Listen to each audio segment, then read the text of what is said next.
Obia nim say abo so no na ankasa no the so no proper no e wo nyansa chen honorable Kennedy Agyapong, and that is a fact. And no na mo mpesa mo beti me de maka kire mo. It wasn't okay. Abusuami na wase ene openi KSM. Yes. Ye rada babonti abeka simbia for your honorable king ene ekwan a ene Ghana penifo nam so a especially court handle ya Abronye DC case. And in fact, openi na tira na adwen cha no abusua modu, but odiema yentie emra. Insult who you want, condemn who you want, and you have the right to do that.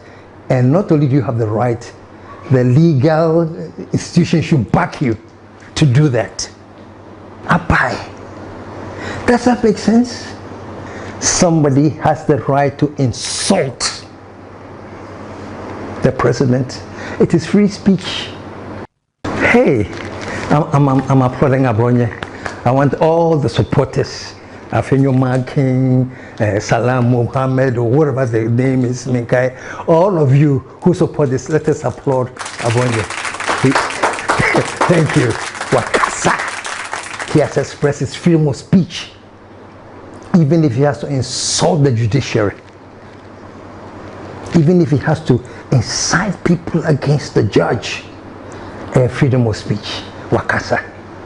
So for this reason, the police said, no. You can't be doing these things. So he's sent to jail, and he's remanded in jail until a certain hearing, and then all hell breaks loose in Ghana again.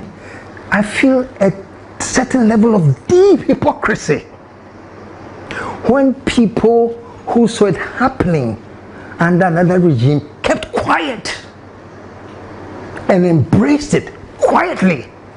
They are now championing the Ghana free speech is being threatened. Excuse me. Let's stop the hypocrisy. I'm not justifying anything. I'm saying that if you endorsed it and you had nothing to say against it, why now? But here too, there's a little bit of difference, because when you go to the extent of insulting people, when you go to the extent of threatening the stability of a nation and your democracy, it is only those who are mentally retarded who will see it as an act of democracy. I can swing my arm, and if I hit your nose or your eyes or your head and break your head, it's okay, so long as I exercise my right to swing my arm. It is stupidity, folks. What Abronye did, absolutely despicable. And that was not the first time. There was a time that he insulted the General Secretary of the NPP, gave it left, right, and center to Justin Kodua. Mr. Kodua said disciplinary committee report whereby you say a nipa say NPP amanyoku say a person kuoni ye a nipa or damage kuonu okita anti-party behavior ewo NPP amanyoku no eye Kennedy Agyapong. Kennedy Agyapong can never be MPP. Na buana ono no wura mu wa ye frɛ no abo so no kora no o wa adwene kyɛ nipa na mudi na kyia mo so na ye MPP no obia nim sɛ abo so no na ankasa no the so no proper no e wo nyansa kyɛ honorable Kennedy Agyapong, and that is a fact. And no na mo mpesa mo beti me de maka kyerɛ mo. It wasn't okay. At that time, what's his name was not talking freely. It was not free speech. Justin Kodua thought he had impugned the integrity of him, Justin Kodua, and the party. He summoned him to the disciplinary committee. How can you, regional chairman, sit down and say, disciplinary committee, and the report about your KSM party being film?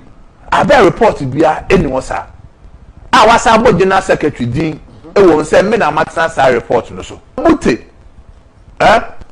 a black party in this one acting chairman. The first meeting, now you're prepared to suspend the two of them. And that Mobutu did that to and say was say, now I feel now what take over as acting chairman.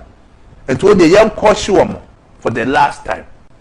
And to 29 day, esi asem no so eno ntina yentime ya suspend Abronye ne na den na mu gina so suspend kasa me kai mo be kai kasa se ya omo kasa tia party mpenifo okay and the from wo party ne boame and the kedi to me share me say general secretary more power to suspend people but na kan the party has come you free party. But that's okay. If it's against the NPP or the secretary, they can summon you. It is wrong. But you sit down there and threaten Mahama and threaten the government to make the nation unbearable, that one is a free speech issue. I hope you're listening to me. I hope you're listening to me and understanding that, folks, if you have the interest of this nation at heart, as I do, and as many people do, if you have the interest at heart, you will realize that democracy does not mean undermining the integrity of the nation or the state. It is not right. And the first one is this clown, Mustafa Salam or something. And sometimes I feel like, Charlie, don't blame him, KSM. It is the English language he doesn't understand. I'm sure this guy is a graduate, he has gone to school, he looks very well learned. So I can't assume, say, but when I listen to this stupidity about we are going to weaponize the youth, not only that, we're going to make this country ungovernable. Mr. Charlie, teach this man some English more. Mustafa, I think it's the English you don't understand.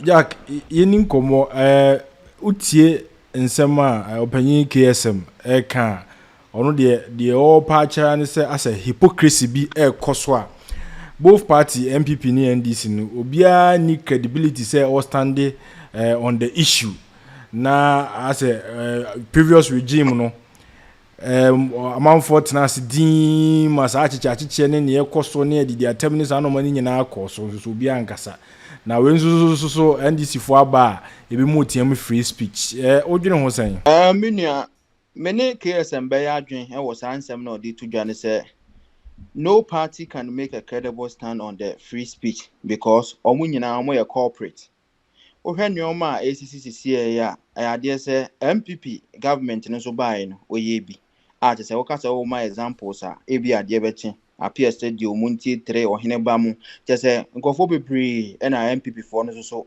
ade say omo chichi wo mu enti in terms of say hypocrisy say KSM Canada me no omo ya adwen pa say both afanu ni nyina parties no omo nyina ade say so omo ba ban mu a omo fa akwanya so use state institutions no e de chichi omo manfo regardless of nsemo a wo be kan bia no ade say so omo hwe na say tia government no na say kwan bi so no omo hwe na say e bontre ha omo timi fa kwan bi so e chew enti me ne KSM ya adwen say na atwom ewo omo mienu nyina omo ntem na emom metimi aka say bia de bro so this time no approach na ebia aban ba NDC aban omo fa so de chi amanfo no unlike ebia MPP no kombeto omo nsa afrew enukra still a hypocrisy ni bi ho sense appear stadium say yakoche ne to cap to from Kumasi to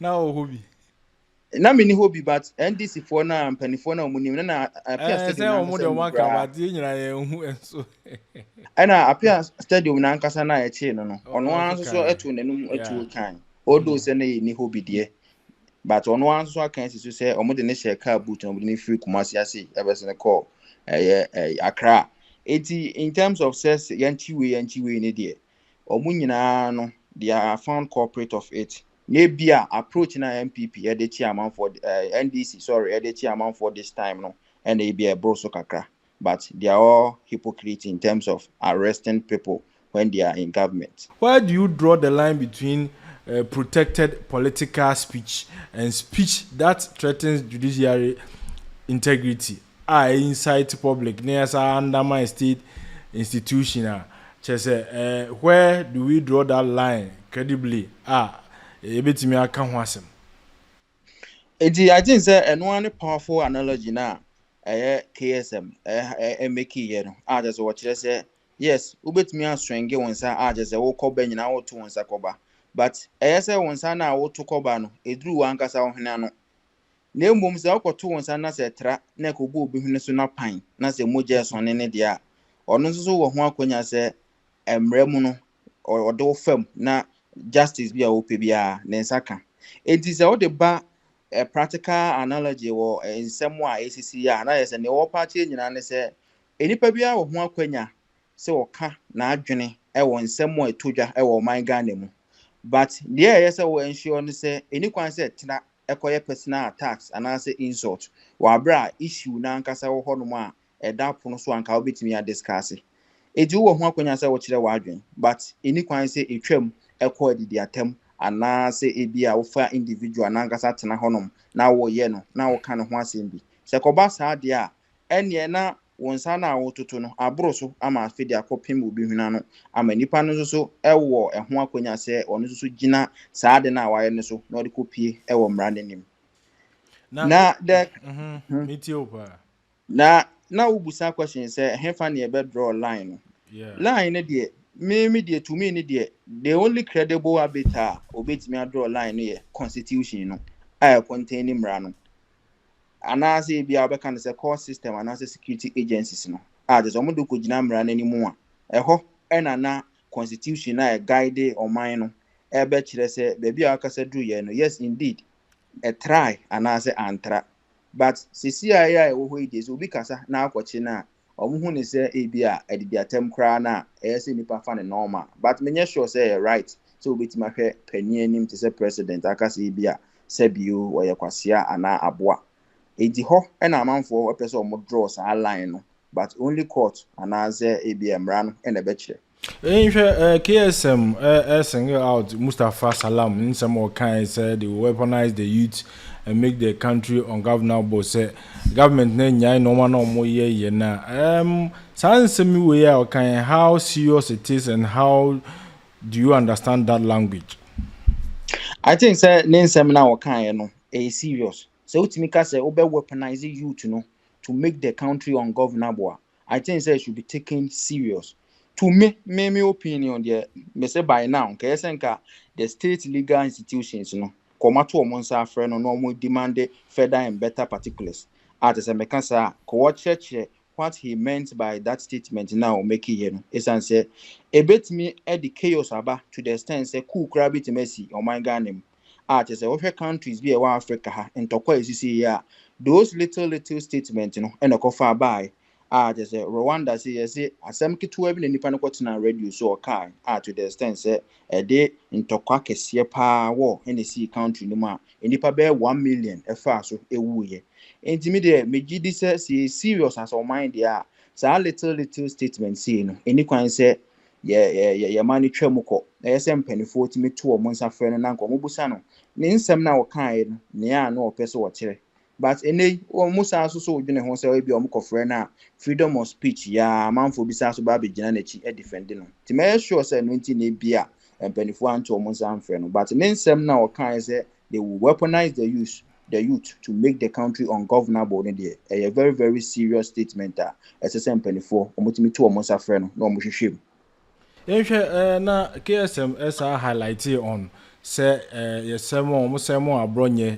abra okasati a GFK na Abronye kra na so wanko a yenyina no yenim okeka nsem bi ni ade a che say internally no say MPP no omo ahu say ni no ma bi o ye ne so unacceptable MPP's own disciplinary action no does it go against Abronye not completely neutralize every argument that they are now making about an arrest nana mini KSM so ya adwen ho KSM you right say kamia kwa say they are contradicting themselves just say Justin Frimpong Kodua and Dr. Mamadu Bawumia and MPP leadership no contradiction no more cause just few months ago I idea say Kwame Baffoe Abronye ya mo de ne kokopie me disciplinary committee ana mo pese mo chere say wadan suban bia dia enye suban papa anase yese bi osuban fin enti mo twe na so.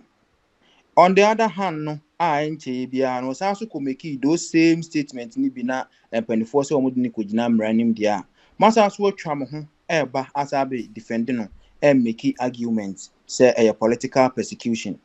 And this a kobasa dia na sa argument na omo ye sisia no. E kire se Abronye na nkasa no or bad behavior dada. Enti sa argument na mo ye sisia no. It doesn't make any sense. I just say neutralize or man nkasa argument or mo make it say political persecution and e koso. Isan say mo twen na so e wo man party ni mi kra na nche ama no kra no e ade se wa ma o kire na adwen e de kire mo. Ni nyina mu no na osaso kodi bo ni bi se ya masaso atwam ho e say be defend no enti samre na oye no mo party ni de na eno no de na political persecution bi ani ho no but a babonten de a na mpanifo so mo twena so de a political persecution enti me de me ni KSM e adwen wo sa asem no so o ka so mo contradictory wo ho in terms of so mo su say political persecution e koso e wo my Ghana mu a KSM raising concern be about well educated politicians are omo can sim be no too dangerous I say omo hide behind democracy and free speech na omo dia akeka sa ensem no na ohwe se de esi ekoya is there a growing gap between the level of political education in our country and the standard conductor witness? You know, I mean, say Ghana has a problem with the highly educated political communicators because you expect them to know better,